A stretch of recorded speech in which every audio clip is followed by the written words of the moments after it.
Assalamualaikum warahmatullahi wabarakatuh. Waalaikumsalam warahmatullahi wabarakatuh. Alhamdulillah wassalatu wassalamu ala sayyidina Rasulillah sayyidina wa maulana Muhammad ibn Abdullah wa ala alihi wa sahbihi wa mawalah. La haula wa la quwwata illa billah, amma ba'du. Bapak-bapak, ibu-ibu, saudara-saudara kaum muslimin rahimakumullah. Pada pertemuan yang lalu sudah saya jelaskan bahwa hidup selalu berakhir dengan kematian. Apabila datang kematian menimpa seseorang, datanglah kiamat baginya. Itu yang disebut dengan kiamat kecil. Hakikatnya mati adalah perpindahan dari kehidupan di dunia ini menuju kehidupan di alam barzakh. Menunggu kita di alam barzakh sampai datangnya saat kiamat. Entah 10 tahun, entah 100 tahun, entah 1000 tahun, hanya Allah saja yang maha tahu. Adapun orang-orang beriman yang melakukan amal kebajikan dalam kehidupan di dunia ini, masa penantian yang lama di alam barzakh buat mereka sebentar saja.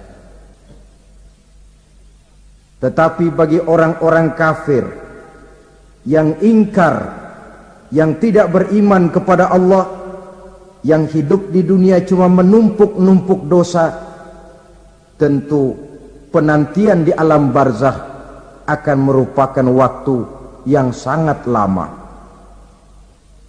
Bukankah dalam kehidupan kita waktu itu memang relatif? Contoh misalnya, bagi pemuda-pemudi yang sedang duduk asyik memadu cinta, waktu 4-5 jam saja rasanya cuma 4-5 menit.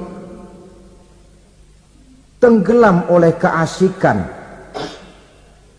Tapi buat orang yang berbaring di rumah sakit, meratap di balik-balik apa itu tembok derita kata lagu, di balik dinding-dinding penjara, sehari bagai seminggu, seminggu rasa sebulan, sebulan boleh jadi rasa setahun. Penantian yang sangat lama. Kapan kiamat itu akan datang? Ini rahasia Allah. Jangankan kita yang orang awam, baginda Nabi sendiri tidak diberitahu oleh Allah kapan kiamat itu akan terjadi. Tetapi sungguh pun demikian, banyak hadis-hadis yang menjelaskan ciri atau tanda-tanda datangnya kiamat.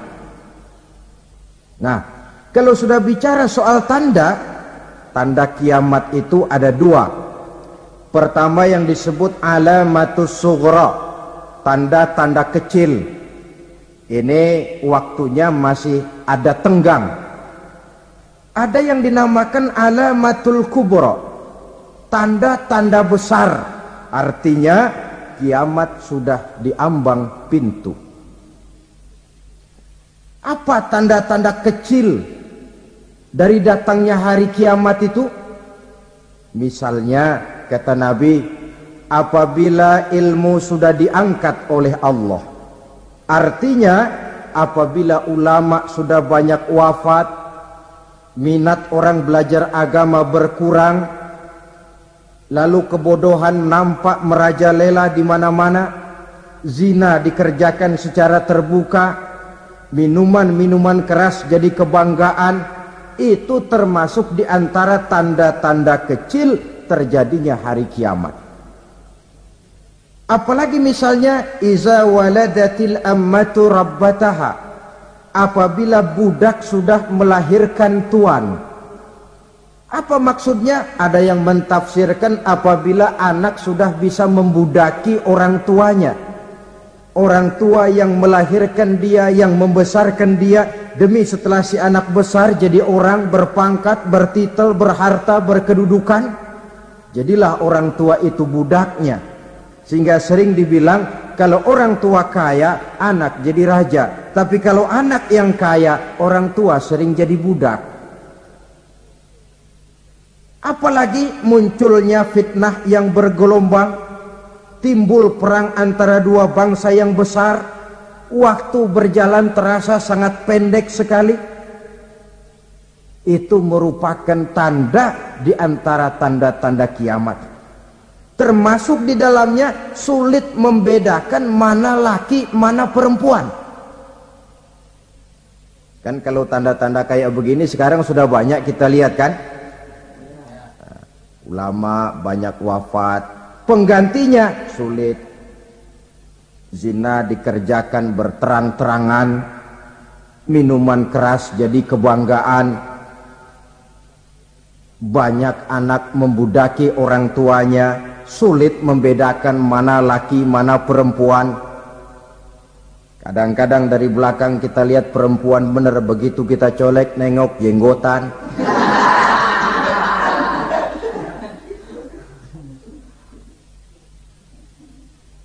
Ini termasuk tanda-tanda kecil, masih ada tenggang sampai akan terjadinya kiamat itu. Nah, yang dimaksud dengan tanda-tanda besar, ini tanda besar artinya kiamat sudah di ambang pintu. Pertama, matahari terbit dari sebelah barat. Apabila matahari sudah terbit dari arah sebelah barat, tertutuplah sudah pintu taubat. Bersabda Nabi kita, la taqumus sa'atu hatta tatlu'a syamsu min maghribiha. Tidak akan datang hari kiamat sampai matahari terbit dari arah sebelah barat. Fa iza tala'at, manakala matahari telah terbit dari arah sebelah barat, wara'ahan nasu, manusia banyak menyaksikan itu, amanu ajma'un, mereka pun lalu beriman. Yang tadinya kafir, yang tadinya ingkar, yang tadinya membangkang, setelah melihat matahari terbit dari sebelah barat, buru-buru beriman, berlomba-lomba mengucap dua kalimat syahadat. Tapi apa yang terjadi? Kata Nabi, wadzalika hina la yanfa'u nafsan imanuha lam takun amanat min qabl. Hari itu adalah hari yang iman sudah tidak berguna lagi bagi seseorang apabila sebelumnya memang dia tidak pernah beriman. Au kasabat fi imaniha khaira, atau beriman tetapi tidak pernah melakukan kebajikan di dalam keimanannya itu. Hari yang sudah kasib, hari yang sudah terlambat, beriman tidak akan ada gunanya lagi. Ini pelajaran buat kita. Sebelum sang surya terbit dari sebelah barat, sebelum nafas sampai di tenggorokan, artinya pintu taubat masih terbuka.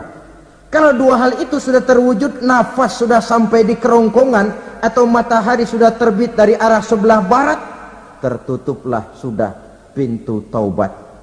Tak ada lagi gunanya pangkat, jabatan, harta, bahkan beriman pun dalam suasana macam itu. Too late, kata orang Kulon. Sudah terlambat.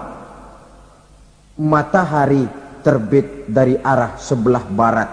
Itu tanda besar, artinya kiamat sudah di ambang pintu. Lalu apalagi tanda besar? Munculnya Dajjal. Dajjal artinya pendusta-pendusta yang menyesatkan manusia. Ada dua macam Dajjal, saudara.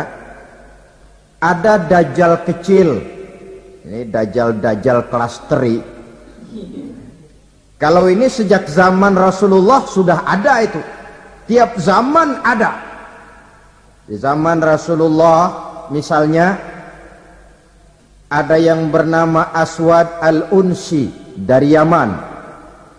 Ada yang namanya Musailamah Al-Kazzab dari Yamamah. Ada yang namanya Ibnu Sayyad dari Madinah. Ini dajjal-dajjal di zaman Rasul. Musailamatul Kazzab memproklamirkan diri jadi nabi dia. Di zaman Rasul masih hidup. Ini dajjal zaman Nabi. Di zaman sahabat muncul dajjal-dajjal. Di zaman kita sekarang ini dajjal-dajjal pun gentayangan. Dajjal-dajjal kelas teri. Kerjanya mendustakan manusia, menyesatkan manusia, memalingkan manusia dari jalan yang benar dan diridhoi oleh Allah Subhanahu wa taala. Adapun yang merupakan tanda besar dari datangnya kiamat, dajjal-dajjal kelas kakap. Pembohong-pembohong besar yang menyesatkan masyarakat manusia berpaling dari jalan Allah mengikuti jalan mereka. Apa sih ciri dajjal itu? Kata Nabi dalam hadis Bukhari Muslim, innad dajjala, sesungguhnya yang namanya dajjal itu yakhruju, satu saat akan muncul mendekati hari kiamat. Wa inna ma'ahu ma'an, si dajjal ini membawa air. Wa naran, dan juga membawa api. Dua simbol. Di tangan yang satu dia bawa air, di tangan yang satu dia bawa api.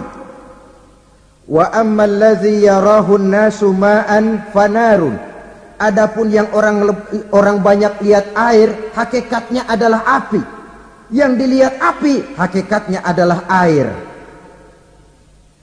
Oleh sebab itu, kalau api yang ditawarkan, ambillah air. Kalau air yang ditawarkan, pilihlah api. Maksudnya apa ini? Ini bahasa simbol, saudara-saudara. Dajjal bicaranya seolah-olah untuk kepentingan manusia, menawarkan surga. Surga yang dia tawarkan hakikatnya neraka. Hai manusia, kalau kau mau bahagia, jangan dekat-dekat dengan agama. Solat itu tidak efektif dan efisien, tidak produktif dari segi ekonomi itu. Menghadiri majelis taklim cuma buang-buang waktu. Tahajud, tasbih, tahlil, baca Quran, apa itu? Pekerjaan mubazir saja. Hidup ini cuma sekali, masa yang cuma sekali, manfaatkan dengan sebaik-baiknya. Mumpung. Dibawanya sifat mumpung, tetapi dalam pengertian yang sangat negatif. Bicaranya seolah-olah untuk kepentingan manusia, tetapi sebenarnya menjerumuskan manusia. Menawarkan air, tapi sebenarnya api. Menawarkan api, tapi hakikatnya air. Buat apa kamu sholat? Buat apa kamu bayar zakat? Buat apa kamu puasa? Surga yang dicanangkan dajjal, hakikatnya neraka. Neraka yang digambarkan dajjal, pada dasarnya adalah surga.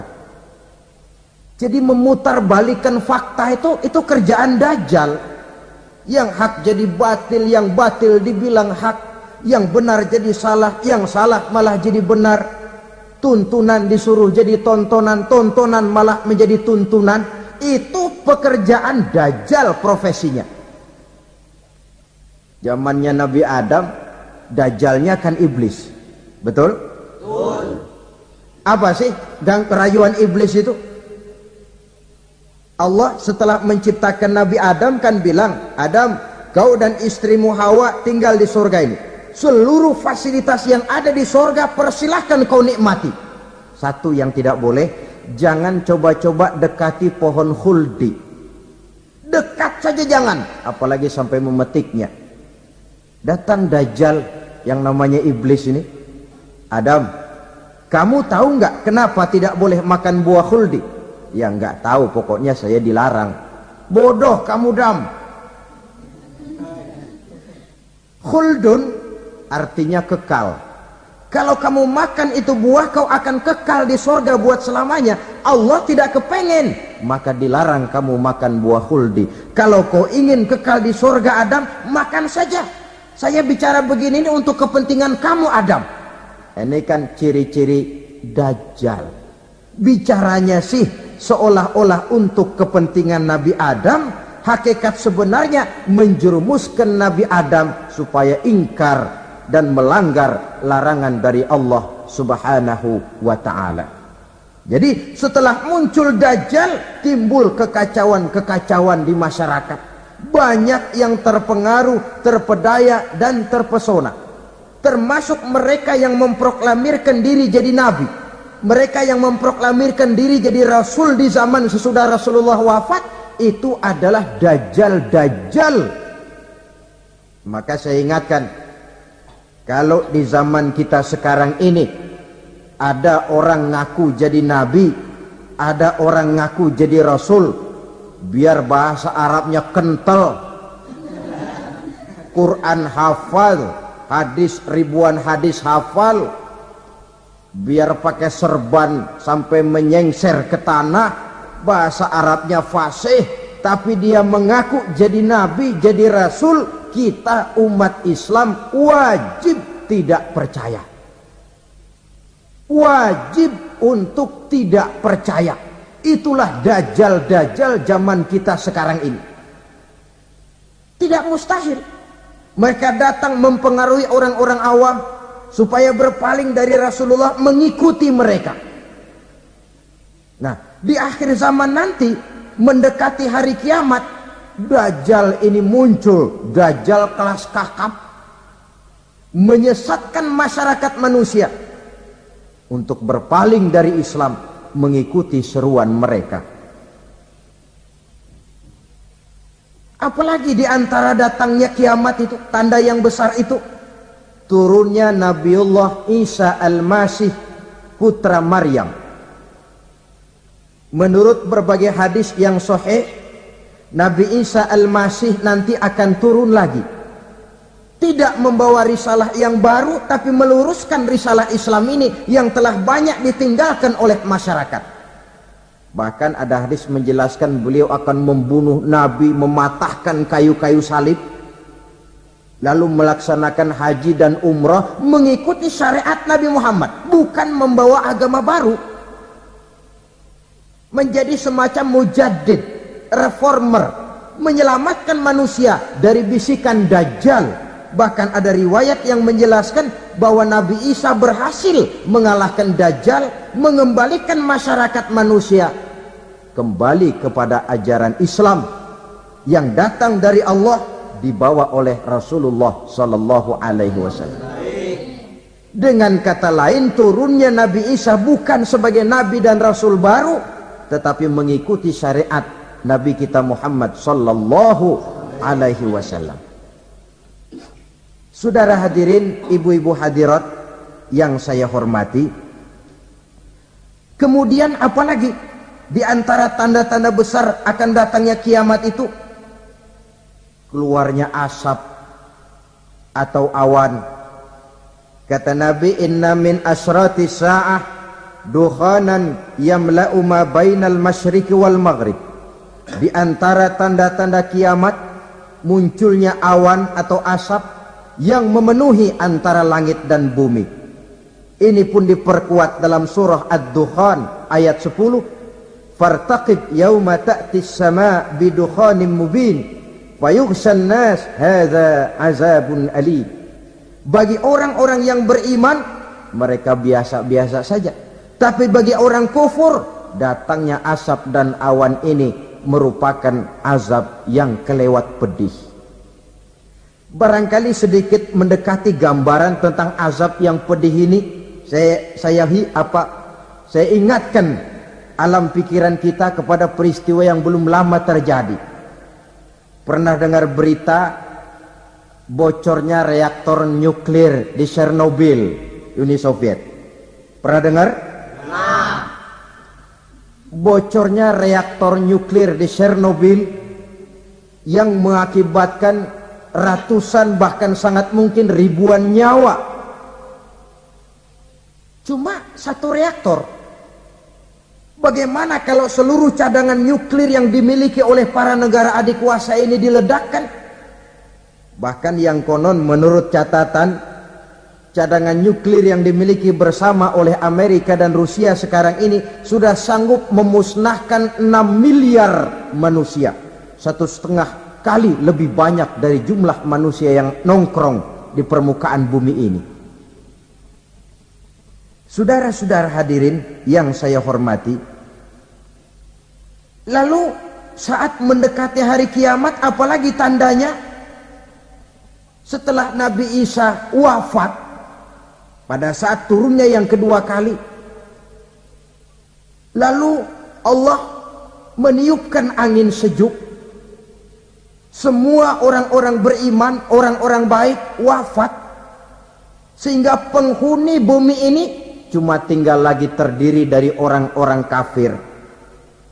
Tidak ada lagi di bumi ini yang bisa mengucapkan Allah.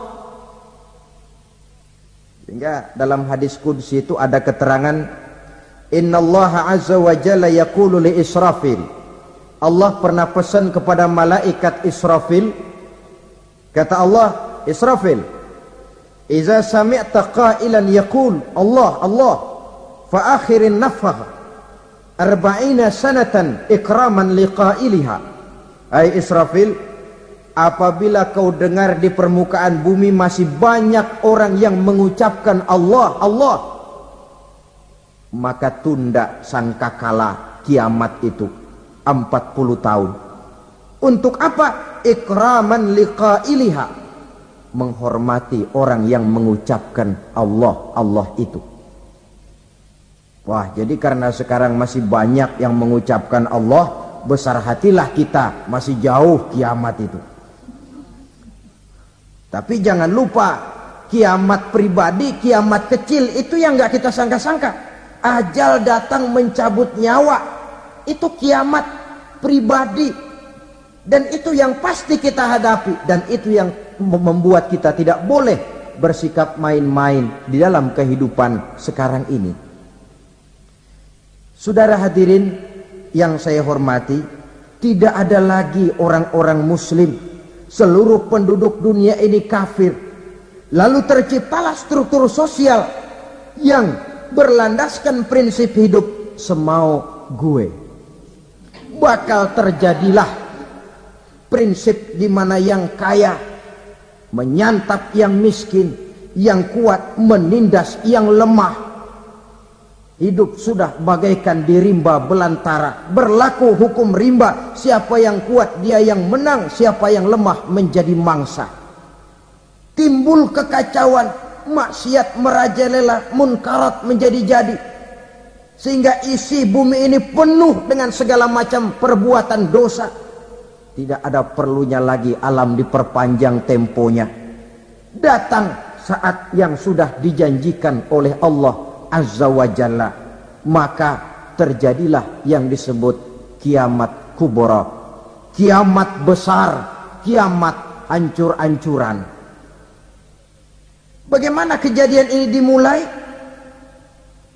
Dalam surah Az-Zumar ayat 68, Allah subhanahu wa ta'ala berfirman, wa nufikha fis suri fasa'iqa man fis samawati wa man fil ardi illa man sya'allahu.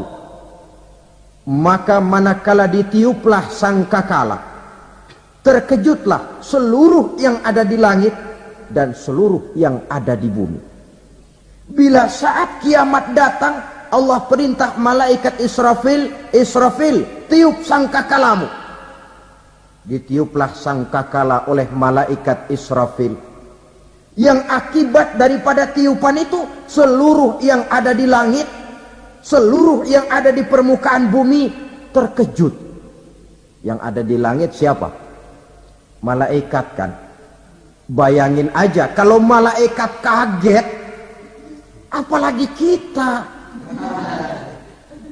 Terkejut seluruh makhluk yang ada di bumi, yang ada di langit mendengar suara sangkakala itu. Bunyinya tidak sanggup kita bayangkan dahsyatnya. ledakan nuklir, ledakan neutron, belum apa-apa ketimbang bunyi sangkakala malaikat Israfil ini.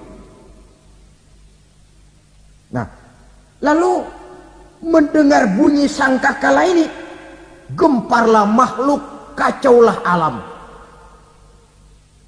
Bumi gempa, planet-planet bertabrakan, gunung meletus, air laut tumpah ke darat, angin topan bertiup, halilintar menyambar. Lalu semua yang bernama hidup mati total. Mati bareng tanpa persiapan. La haula wala quwata illa billah. Saya kadang-kadang dalam tafakur bermohon, ya Allah, mudah-mudahan saya enggak nemuin kiamat beneran. Ngeri. Tidak bisa kita bayangkan macam apa suasana seperti itu. Allah saja banyak memberikan gambaran, misalnya Al-Qari'ah, wa mal qari'ah, wa ma adraka mal qari'ah. Kejadian yang menggemparkan. Tahukah kamu apa kejadian yang menggemparkan itu? Yauma yakunun nasu kal farasil mabsus wa takunul jibalu kal ihnil manfus. Pada saat itu manusia berterbangan bagai kupu-kupu. Gunung berterbangan seperti kapas ditiup angin. Gunung saja macam kapas, konon lagi manusia. Kematian total, mulai semut sampai gajah mati, jin mati, iblis mati, malaikat mati. Malaikat saja mati. Saudara hadirin yang saya hormati, kematian total yang tanpa persiapan. Orang bilang, Pak, kalau mati bareng begitu yang repot malaikat maut dong ya. Cabut sana, cabut sini. Itu kalau menurut logika kita, mestinya begitu menurut logika. Tapi logika juga yang bilang nggak perlu serepot itu. Sebab untuk mematikan listrik di wilayah DKI, di wilayah Jakarta, nggak perlu tiap rumah didatengin matiin, ya lama. Cukup dari kantor pusatnya saja PLN tekan satu tombol, gelaplah seluruh Jakarta. Saudara hadirin yang saya hormati, kematian total. Lalu setelah kematian total, planet-planet juga mati, dalam arti tidak bergerak dan beredar. Angin mati, dalam arti tidak bertiup. Air mati, dalam arti tidak ada riak gelombang. Pokoknya semua mati. Kullu nafsin za'iqatul maut, semua yang bernafas mati. Dalam ayat lain, kullu man 'alaiha fan, semua yang ada di permukaan bumi fana. Yang kekal cuma Allah Subhanahu wa ta'ala. Yang paling belakang mati malaikat maut dan malaikat Israfil. Tapi mati juga sesuai dengan janji Allah. Menurut hadis Bukhari Muslim dari Abi Hurairah, masa tenggang waktu antara kematian total pada tiupan sangkakala pertama dengan proses kebangkitan pada tiupan sangkakala kedua 40 lamanya. Tidak dijelaskan oleh Abi Hurairah 40 jam, apa 40 hari, apa 40 tahun. Hadis-hadis cuma menyebutkan 40 saja. Sunyi alam, yang tinggal cuma Allah saja lagi. Ketika itu Allah berseru-seru, katanya, limanil mulkul yauma, siapa para penguasa hari ini? Mana itu raja-raja dan penguasa yang dulu mengaku jadi Tuhan? Fir'aun. Mana Fir'aun sekarang? Yang dulu jadi raja, merasa berhasil, sombong, lalu tidak mau turun-turun dari kekuasaannya. sampai kepada puncak kekurang ajarannya mengangkat diri jadi Tuhan. Mana itu Fir'aun? Namrus, mana sekarang Namrus? La ilaha illa ana. Ternyata tidak ada Tuhan lain selain daripada aku, kata Allah. Proses kemudian, saudara-saudara, turunlah hujan dari langit. 40 lamanya hujan itu. Tidak jelas juga 40 jam apa 40 hari. Setelah air turun membasahi, datanglah tiupan sangkakala yang kedua. Semua yang bernama mati bangkit dari kuburnya masing-masing. Ini yang disebut Yaumul Ba'thi, hari kebangkitan. Allahu Akbar. Pada saat kita bangkit dari kubur kita masing-masing, kumpul di padang mahsyar namanya. Bayangin aja, saya sendiri nggak sanggup bayangin. Manusia sejak zaman Adam sampai zaman kiamat kumpul bareng di tempat sama. Berapa banyaknya itu?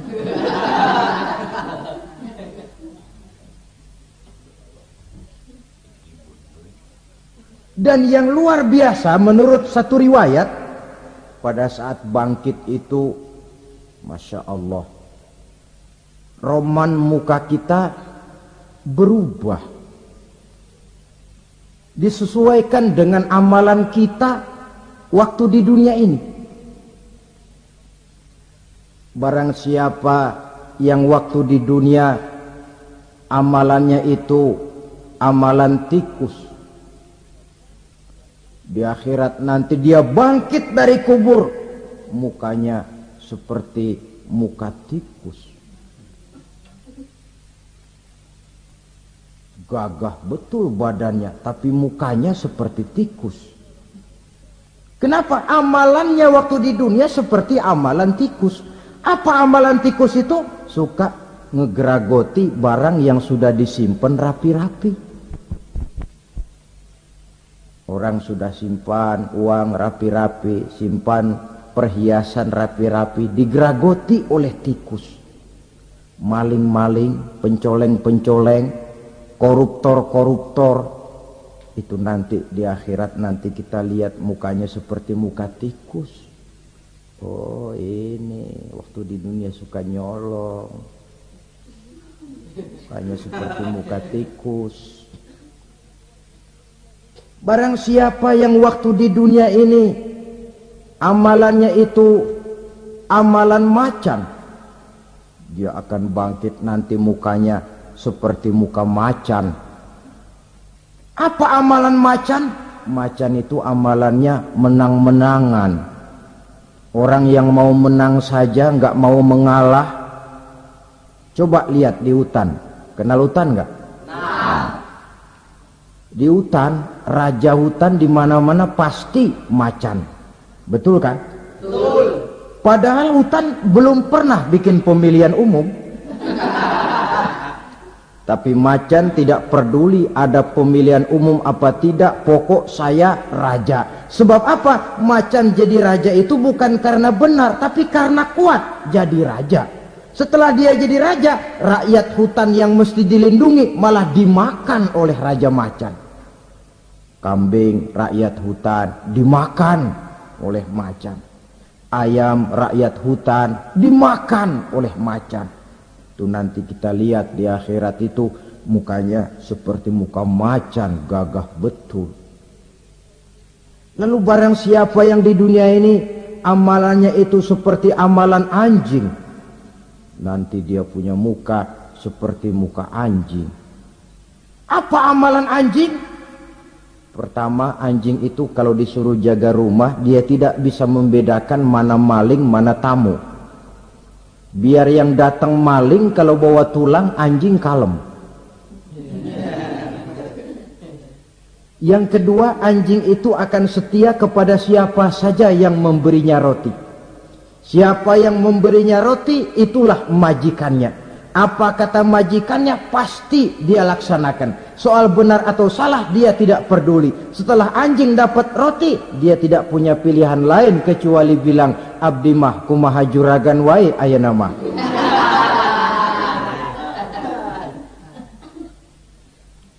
Saudara hadirin yang saya hormati, berkumpul di padang mahsyar, tiap orang sibuk dengan persoalannya masing-masing. Matahari waktu itu didekatkan oleh Allah, panas luar biasa. Ada yang saking panasnya itu mencucurkan peluh keringat sampai sebatas mata kakinya. Ada yang keringatnya sampai sedengkulnya, ada yang keringatnya sampai sepusatnya, ada yang keringatnya mengalir sampai sebahunya. Ada yang kelelap oleh keringatnya sendiri, sementara orang di sampingnya nggak apa-apa. Bergantung lagi amalan dia waktu di dunia ini. Saudara-saudara, sebagian orang dalam kepanikan padang mahsyar berombong-rombong datang mereka menghadap Nabi Adam. Ya Adam, anta abal bashar. Hai Adam, Tuhan adalah bapak moyang manusia. Kami sebentar lagi akan disidang, dimintakan pertanggungan jawab. Tolonglah kami, hai Adam. Kata Nabi Adam, jangankan nolongin sampean, saya sendiri tanggung jawab di hadapan Allah. Ketika dulu tidak boleh makan khuldi, saya serobot. Sudahlah, urus diri masing-masing saja, nafsi. Begitu kata Nabi Nuh, begitu kata Nabi Ibrahim. Tiap orang bertanggung jawab sendiri-sendiri. Ketika itulah saudara-saudara, nikmatnya menjadi umat Nabi besar Muhammad sallallahu alaihi wasallam. Sebab apa? Walaupun menurut abjad kita ini umat paling belakang, kan paling belakang kita ini toh, karena Nabi Muhammad adalah Nabi akhir, tapi akan dihisap lebih dulu, lewat di atas sirat lebih dulu, masuk surga lebih dahulu ketimbang umat-umat belakangan. Ketika Rasul mendekati ajal, beliau tanyakan itu kepada malaikat Jibril. Malaikat Jibril berkata, Muhammad jangan khawatir, Allah sudah berjanji, inni haramtul jannata ala sairil anbiya hatta tadkhulaha anta, wa haramtuha ala sairil umami hatta tadkhulaha ummatuka. Surga aku haramkan buat seluruh nabi kecuali kalau engkau Muhammad sudah masuk ke dalamnya, dan surga aku haramkan buat seluruh umat kecuali kalau umatmu Muhammad sudah masuk ke dalamnya. Logikanya, walaupun menurut abjad kita umat paling belakang, bakal dihisap paling dulu, lewat di atas sirat paling dulu, masuk surga paling dulu, kalau mampir ke neraka juga paling dulu. Ya resiko. Jangan mau enaknya aja paling dulu. Saudara hadirin yang saya hormati, setelah masa kebangkitan itu jangan dikira begitu bangkit langsung diperiksa. Masih menunggu menanti ribuan tahun perhitungan padang mahsyar untuk sampai kepada proses yang disebut yaumul hisab, hari perhitungan. Seorang demi seorang bakal dipanggil. Bayangkan saja, kita se-RT saja di absen, kadang-kadang perlu waktu lama. Ini manusia sejak zaman Nabi Adam sampai datang hari kiamat, satu demi satu disidang di hadapan Qadhi Rabbul Jalil. Status sosial copot sudah waktu itu. Yang pernah jadi hartawan di situ tidak lagi kelihatan kehartawanannya. Yang pernah jadi jenderal tidak lagi dipanggil jenderalnya. Yang ustadz tidak lagi dipanggil al-mukarramnya. Seluruh status sosial selesai. Dipanggillah kita seorang demi seorang menghadap Qadhi Rabbul Jalil. Bagaimana proses penghisaban itu? Pertama, proses tanya jawab. Di antaranya ada hadis menyatakan, lan tazula qadama 'abdin yaumal qiyamah hatta yus'ala an arba'i khisalin. Besok di hari kiamat tidak akan bergeser telapak kaki seorang hamba sampai dia ditanya lebih dulu tentang 4 persoalan. Tentang ilmunya. Kemana ilmu itu diamalkan? Tentang umurnya. Di mana umur itu dihabiskan? Tentang masa mudanya. Kemana masa muda itu dipakai? Tentang hartanya. Dari mana harta itu didapat dan kemana harta itu dibelanjakan. Ini termasuk proses tanya jawab. Jadi kalau istilah pengadilan dunia, nama Fulan bin Fulan. Kamu waktu di dunia diberikan umur panjang untuk apa? Pernah mengalami masa muda, kemana kau habiskan masa remajamu? Kau diamanahkan ilmu, dengan apa ilmumu kau amalkan? Kau diberikan harta, dari mana harta kau dapat, kemana kau belanjakan? Tak seorang pun yang bisa mungkir. Sebab apa? Dikala itu yang menjadi saksi bukan orang. Yang menjadi saksi adalah seluruh anggota badan kita. Tangan bicara, kaki jadi saksi terhadap seluruh amalan yang pernah kita kerjakan pada saat kehidupan di alam dunia ini. Selesai proses tanya jawab, lalu diperlihatkan buku catatan kita waktu hidup di dunia ini. Jangan lupa Allah itu menyiapkan 2 superkomputer kepada kita. Sebelah ditempelin sebelah kanan, yang sebelah tempelin di sebelah kiri. Komputer itu namanya Raqib dan Atid.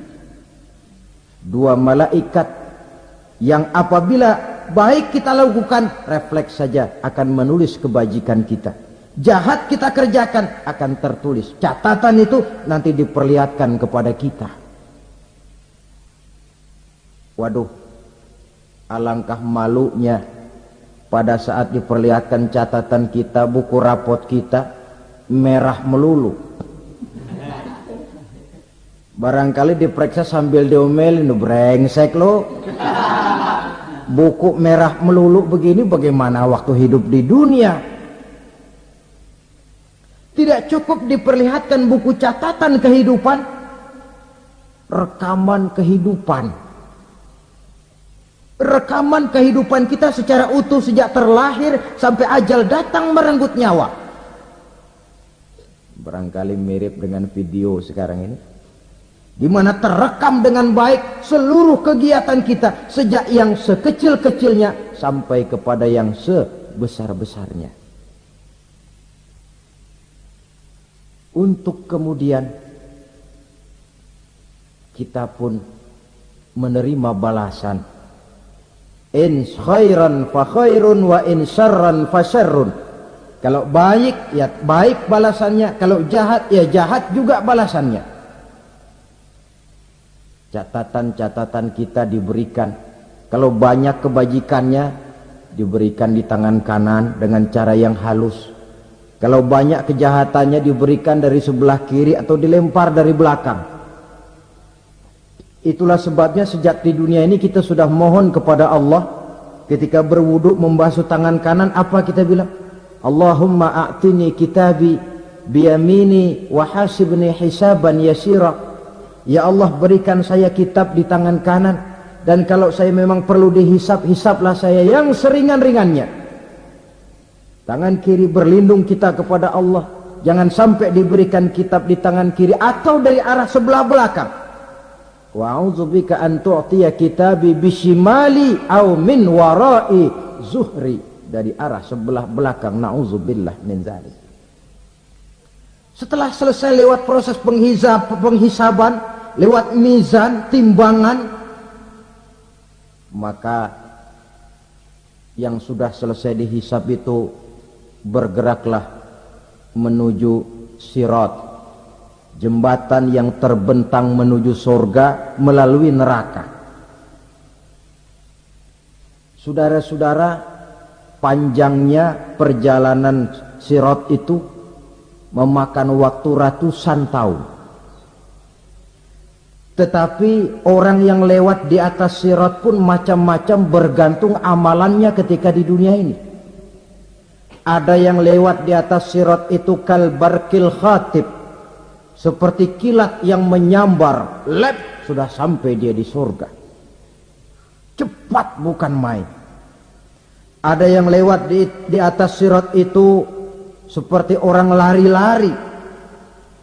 Ada yang lewat di atas sirat itu seperti orang jalan biasa. Ada yang sambil merangkak, ada yang sambil ngesor, ada yang sambil gelayutan. Ada yang selamat sampai ke ujung ke surga, ada yang tergelincir jatuh masuk ke dalam neraka, bergantung amalannya dalam kehidupan di dunia sekarang ini. Tiap kita akan melewati yang namanya sirat ini. Saudara-saudara kaum muslimin yang saya hormati, dengan demikian mereka yang selamat melalui sirat sampai ke terminal akhir surga, mereka yang ketika dihisab ternyata banyak kejahatannya daripada kebaikannya, mereka singgah di dalam neraka. Nah, adapun orang-orang yang beriman menurut ayat Quran dan hadis Nabi itu nanti ada bermacam-macam. Ada orang beriman itu yang dimasukkan surga. Ada orang beriman itu yang dimasukkan ke dalam surga. Ada orang beriman itu yang disebut penduduk surga. Kenapa lain-lain, Pak? Karena waktu di dunia amalannya juga lain-lain. Ada orang beriman yang masuk surga. Ini paling murah tiketnya. Mau masuk surga? Kata Nabi begini, ma min abdin qala la ilaha illallah thumma mata ala dhalik illa dakhala al-jannah. Kalau seorang hamba sudah mengucap dua kalimat syahadat, dia yakin dengan kebenaran kalimat itu sampai matinya, orang itu akan masuk surga. Abi Dzar yang waktu itu diajak bicara heran, ya Rasul kok gampang betul? Iya, walaupun orang itu mencuri, iya, walaupun orang itu berzina, iya, biar dia mencuri, biar dia berzina, kalau dia sudah mengucap dua kalimat syahadat, dia yakin dengan kebenaran kalimat itu sampai matinya, itu orang akan masuk surga. Jadi masuk surga cukup dua kalimat syahadat, yakin sampai mati, masuk surga. Itu perkara masuk. Tapi kalau pertanyaannya diterusin, masuknya kapan, Pak? Nah, ini lain lagi urusannya. Sebab ada yang masuknya itu langsung, ada yang mampir dulu. Di sana tempat cuma dua, kalau tidak surga, neraka. Mau ke surga tapi mampir dulu, yang mampirnya jelas di neraka. Kenapa? Dalam hadis qudsi ada riwayat, nanti itu di akhirat, setelah Allah selesai mengatur penduduk surga masuk surga, yang neraka masuk neraka, Allah berkata kepada malaikat Malik, malaikat Malik, labaik ya Allah, itu bajingan-bajingan tengik, manusia-manusia durjana yang waktu di dunia tidak mau sujud, jauh dari ulama, gemar melakukan yang munkarat dan maksiat, hidup di tengah masyarakat selalu jadi bibit keonaran, kufur, sudah masuk neraka semua. Sudah ya Allah. Nah, kalau sudah, coba sekarang kamu masuk, Malik. Saya, iya, masuk neraka. Mau apa ya Allah? Kata Allah, akhriju minan nar man kana fi qalbihi misqala habatin min khardalin min iman. Kau masuk neraka, cari di dalam neraka orang-orang yang ada imannya walaupun kecil sebesar biji zarah, angkat mereka keluar. Masuk malaikat Malik ke neraka, cari orang yang ada imannya, korek-korek. Ya repot, udah pada gosong. Yang ada imannya diangkat ke atas, yang ada imannya diangkat ke atas. Lalu dimandikan di Nahrul Hayat, namanya sungai kehidupan di akhirat nanti. Cakep lagi rupanya, bersih lagi wajahnya, apel di hadapan Allah. Kata Allah, bagaimana mas? Kapok nggak sampean? Kapok ya Allah. Nah, kalau kapok, idhab fadkhulil jannah. Pergi, masuk surga sana. Berangkat mereka ke surga. Ketemu sama teman-temannya yang udah sampai lebih dulu. Yang nggak pakai mampir lagi. Terjadi dialog. Kata teman-temannya yang udah pada nyampe duluan, mas, iya. Emang baru sampai? Saya baru sampai. Memang mampir di mana dulu mas? Kita sudah lama sampai di surga. Saudara buka surah Al-Muddatsir ayat 34-35. Ma salakakum fis saqar? Kenapa kamu mampir di neraka Saqar? Qalu lam naku minal musallin. Mereka menjawab, kami mampir di neraka Saqar mas, gara-gara dulunya kami waktu di dunia tidak pernah sholat. Tidak pernah sholat? Tidak pernah. Kan rumahnya dekat masjid. Cuma dekat doang mas. Sholat mah enggak saya. Enggak pernah ngasih makan fakir miskin. Tidak pernah hadir di majelis taklim. Pendeknya tidak pernah melakukan kebajikan. Maka saya pun mampir di neraka Saqar. Untung betul saya punya iman mas, sedikit. Waktu hidup di dunia dulu saya pernah mengucap 2 kalimat syahadat. Sekali-kalinya waktu mau kawin. Masya Allah. Untung saja kawin. Kalau nggak kawin polos.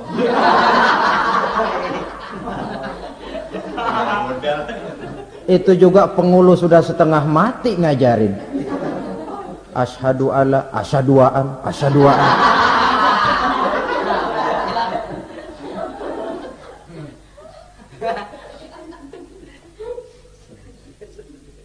Ini namanya masuk surga. Ada mampir dulu. Ada pula orang mukmin itu yang dimasukkan surga. Namanya dimasukkan kan terima beres. Saya masuk ke rumah, jalan sendiri, cari tempat sendiri. Saya dimasukkan ke dalam rumah, terima beres. Pokok ada di dalam, itu dimasukkan namanya. Nggak pakai mampir. Tapi tentu tiketnya lebih mahal ketimbang yang pertama tadi. Apa kata Allah? Innal ladzina amanu wa amilus salihat la ukaffiranna anhum sayyi'atihim wa la udkhilannahum jannah. Sesungguhnya orang-orang yang beriman kemudian beramal soleh, kami hapuskan segala dosa dan kesalahannya, kami masukkan mereka ke dalam surga. Lihat ayatnya. Allah yang memasukkan, kita yang dimasukkan. Tidak pakai transit, tidak usah mampir. Cuma tidak cukup syahadat, tidak cukup amanu, tapi diiringi dengan wa'amilus salih. Iman, amal. Tidak cukup syahadat, lalu dibuktikan dia sholat, dia zakat, puasa, lalu dia melakukan berbagai macam kebajikan. Ini yang menyebabkan dia tidak pakai mampir di tempat yang bernama Saqar. Lalu ada pula orang mukmin itu yang disebut penduduk sorga. Wah, ini sudah VIP ini. Ashabul jannah, penduduk sorga. Siapa mereka? Kata Allah, innal ladzina amanu summa istaqamu fala khaufun 'alaihim wala hum yahzanun ulaika ashabul jannah hum fiha khalidun. Sesungguhnya orang-orang yang beriman lalu istiqamah, tetap dalam melaksanakan perintah Allah, tidak goyah, tidak labil tapi stabil, istiqamah, mereka tidak takut dan tidak bersedih hati. Merekalah penduduk surga. Iman, istiqamah. Tidak punya duit, sembahyang. Banyak duit, sembahyang. Miskin, sembahyang. Kaya, tetap sembahyang. Istiqamah. Kadang orang kalau susah rajin ke masjid, banyak duitnya ngelihat masjid melengos. Itu yang dibilang waktu miskin hamba Allah, setelah kaya jadi hamba harta. Bergeser, tidak ada nilai istiqomahnya. Saudara-saudara, dengan begitu penduduk neraka itu dua. Ada penduduk permanen, ada penduduk yang semi permanen. Yang semi permanen orang-orang beriman yang mempunyai dosa besar. Mereka masuk ke neraka untuk menerima azab sesuai dengan dosanya. Bila selesai masa azab itu, mereka akan diangkat untuk ditempatkan kembali ke dalam surganya Allah Subhanahu wa ta'ala. Nah, dikala itulah saudara-saudara, ada yang disebut syafaat dari Rasulullah sallallahu alaihi wasallam.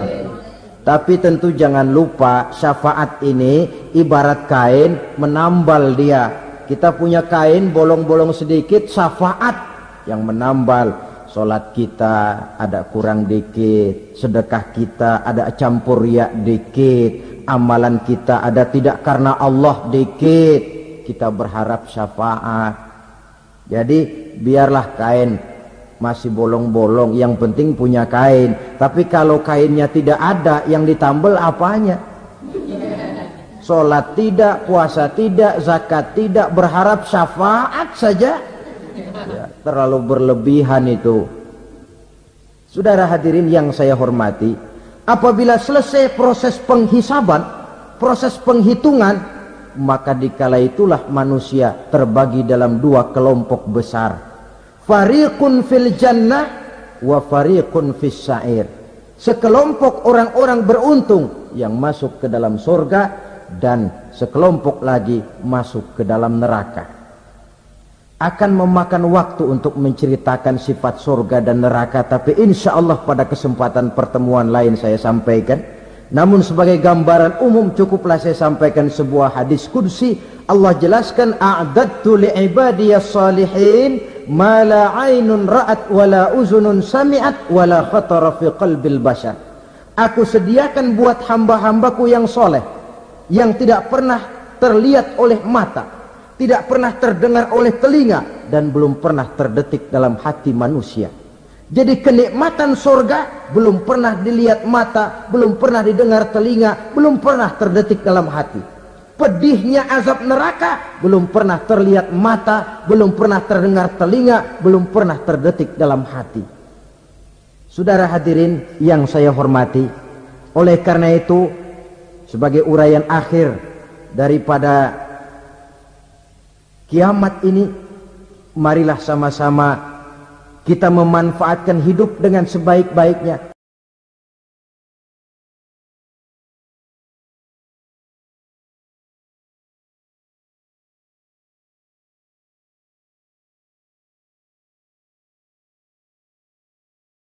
Tujuh macam perkara yang merusak akidah dan keimanan, merusak amal perbuatan yang sudah kita kerjakan, merusak sendi-sendi kehidupan sosial, pendek kata merusak segala hal di dalam kehidupan kita. Jauhilah olehmu tujuh macam perkara yang merusak. Yang pertama, asyirku billah, menyekutukan Allah Subhanahu wa ta'ala. Agama dimulai dari keyakinan, maka kehancuran agama selalu dimulai dari kehancuran keyakinan, iman atau akidah yang dimiliki oleh seseorang. Dan untuk menghancurkan nilai-nilai iman yang kita miliki ini, orang rasanya tidak akan menghantam kita dengan peluru kendali. Orang tidak akan mengirimkan nuklir ke sini. Orang tidak juga akan mengirimkan satuan militernya ke sini. Untuk menghancurkan nilai-nilai iman, dibanjiri kita dengan paham-paham yang merusak dan mendangkalkan akidah. Baik ia bernama materialisme, baik ia bernama sekularisme, baik ia bernama banjirnya maksiat dan munkarat, baik ia bernama banjirnya peradaban dan kebudayaan yang menghancurkan moral daripada anak-anak kita, sedikit demi sedikit melenturkan dan melunturkan nilai-nilai keimanan kita, untuk kemudian pada waktunya nilai iman itu akan bertukar dan berganti menjadi nilai syirik kepada Allah Subhanahu wa taala. Atau pada sisi lain menjadikan yang selain Allah sebagai tujuan akhir daripada kehidupan kita. Sedangkan kita sama-sama maklum bahwa di dalam pandangan agama Islam, dosa yang tidak berampun, dosa yang terbesar, termasuk dalam kategori bapak moyangnya dosa, tidak lain adalah syirik, yakni menyekutukan Allah Subhanahu wa ta'ala. Pola penghancuran iman ini memang berstrategi. Ditawarkan kita kepada paham materialisme, paham kebendaan, di mana otak menempati urutan sebagai ranking pertama, Tuhan jatuh pada urutan kedua. Lalu menyusul kepada paham sekularisme, Allah dipisahkan dari seluruh kegiatan hidup ini, untuk pada gilirannya menjadikan yang selain Allah sebagai tujuan akhir daripada seluruh kegiatan hidup kita. Oleh karenanya, kewajiban menjaga nilai-nilai iman ini merupakan kewajiban yang mulia tetapi berat, tidak hanya untuk kita, tetapi juga bagaimana mewariskannya kepada anak-anak kita, generasi yang akan datang. Orang-orang tua bijaksana yang diceritakan di dalam Al-Quran, kalau sudah berpikir tentang anak-anaknya, pertanyaan yang paling mereka risaukan ialah, ma ta'buduna min ba'di. Anakku, kalau pada satu saat aku, ayahmu sudah tidak ada lagi di dunia ini, meninggalkan kamu semua, ma ta'buduna min ba'di, apa yang akan kamu sembah nak? Jikalau sekarang ayahmu masih mau ke masjid, masih mau melakukan rukuk dan sujud, masih beribadah menyembah Allah Subhanahu wa ta'ala, kalau orang tuamu sudah tidak ada, ma ta'buduna min ba'di, masihkah engkau mau datang ke masjid? Masihkah engkau mau rukuk dan sujud? Masihkah engkau mau menyembah Allah Subhanahu wa ta'ala? Pertanyaan ini yang dipikirkan oleh Nabi Yakub kepada putra-putranya. Pertanyaan ini yang diteruskan oleh Nabi Ibrahim kepada anak-anaknya. Pertanyaan ini yang diwariskan oleh generasi ulama'us salafus saleh kepada para generasi berikutnya. Bagaimana kita generasi sekarang? Kita orang-orang tua sekarang bukan berfikir ma ta'buduna min ba'di, malah yang kita fikirkan ma ta'kuluna min ba'di. Kalau bapak tidak ada nanti kamu makan apa nak? Perkara kamu nyembah apa, urusan nomor 18. Yang penting kamu nanti hidup bisa makan nak. Maka kita sibuk mewariskan harta kepada anak-anak kita. Kita sibuk mewariskan kebun dan tanah kepada anak-anak kita. Kita sibuk mewariskan pabrik kepada anak-anak kita, sementara kita lupa mewariskan intan yang paling mahal, mewariskan mutiara yang paling berharga, yaitu nilai iman kepada Allah Subhanahu wa ta'ala. Alangkah baiknya apabila warisan harta, warisan tanah dan kebun, warisan rumah dan pabrik didasari lebih dahulu dengan mewariskan nilai iman kepada Allah Subhanahu wa ta'ala. Sebagai orang-orang tua, kita boleh bersedih kalau anak kita tidak mengerti komputer. Kita boleh bersedih kalau anak kita tidak mengerti matematika. Kita boleh bersedih kalau anak kita tidak mengerti bahasa Inggris. Tapi sewajarnya lebih bersedihlah kita orang tua jikalau mempunyai anak yang tidak kenal Allah sebagai Tuhannya, yang kemudian tidak mau rukuk dan sujud kepada Allah Tuhannya. Itulah kemalangan yang paling malang bila kita meninggalkan generasi yang tidak bertauhid kepada Allah Subhanahu wa ta'ala.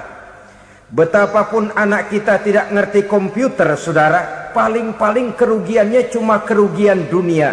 Masuk dia ke alam barzakh, munkar nakir tidak akan sempat tanya kau belajar komputer apa tidak. Kumpul dia di padang mahsyar, malaikat juga tidak akan tanya matematikamu nilainya berapa.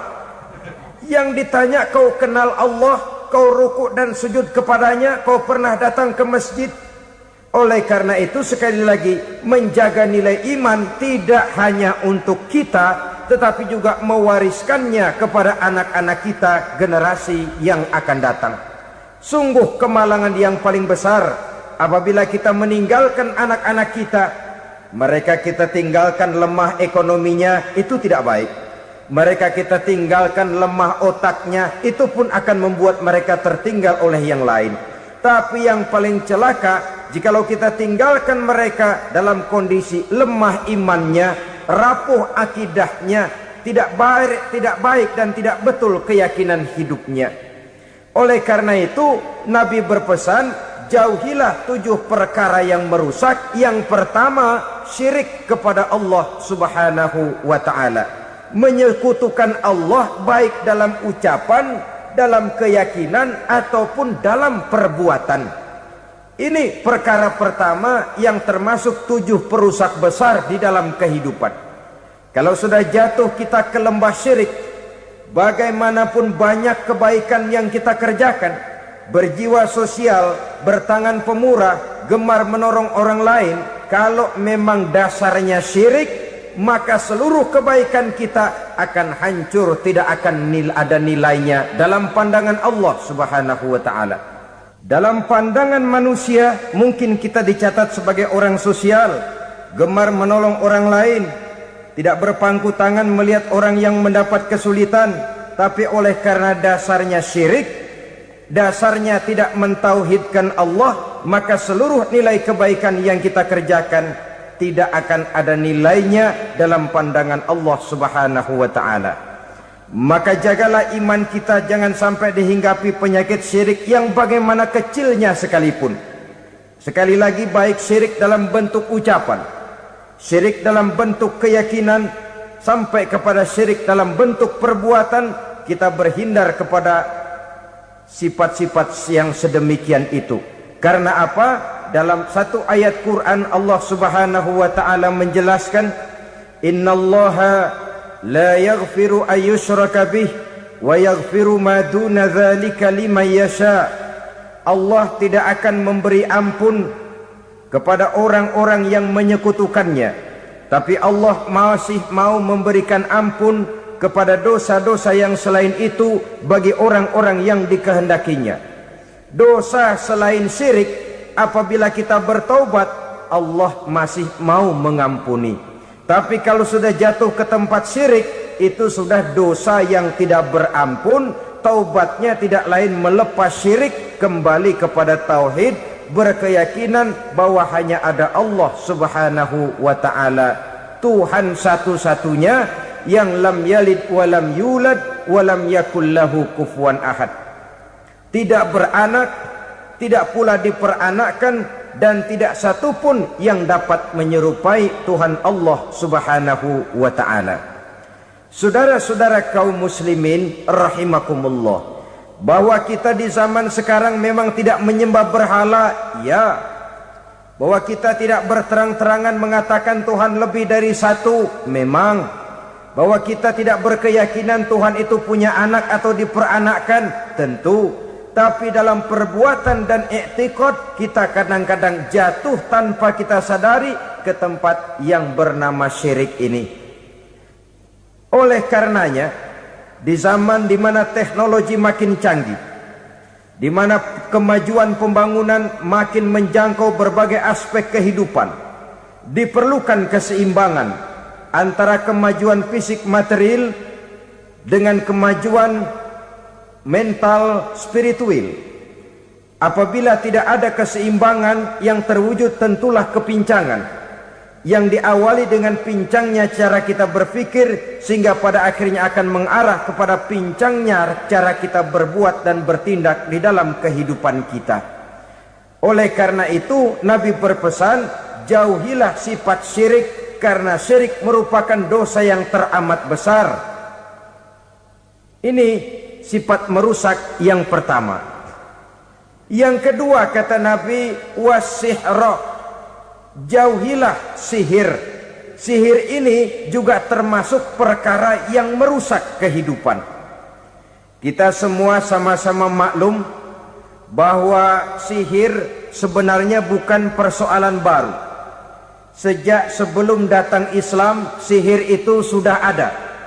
Di zaman Yunani kuno, sihir ada. Di zaman Mesir kuno, di zaman Cina kuno, dan yang lain-lain yang serba kuno, sihir itu sudah ada. Bahkan para nabi pun, para rasul yang diutus oleh Allah Subhanahu wa ta'ala, senantiasa berhadapan dengan ahli-ahli sihir untuk menguji kebenaran dari misi yang mereka bawa. Sihir adalah perbuatan di luar kebiasaan yang bisa dikerjakan oleh ahlinya dengan bantuan jin atau setan. Hukum mempelajari sihir adalah haram, mengamalkannya lebih haram lagi. Sebab itu saudara-saudara, sihir merupakan perbuatan merusak yang harus kita jauhi. Ciri-ciri daripada perbuatan sihir, pertama, ia mengandung tipuan, bayangan khayal. Di zaman Nabi Musa misalnya, orang melihat tambang-tambang itu seperti ular. Nabi Musa melayangkan tongkatnya menjadi ular-ular besar yang memakan ular-ular kecil ciptaan tukang-tukang sihir Fir'aun tadi. Lalu sihir bisa terjadi dengan bantuan jin kafir atau setan. Kemudian ciri yang ketiga, sifatnya halus dan tersembunyi. Taruh kata ada seorang ahli sihir yang mempergunakan ayat-ayat Quran sebagai jompa-jampe, sebagai baca-bacaan, itu cuma sekedar kedok. Tujuannya tidak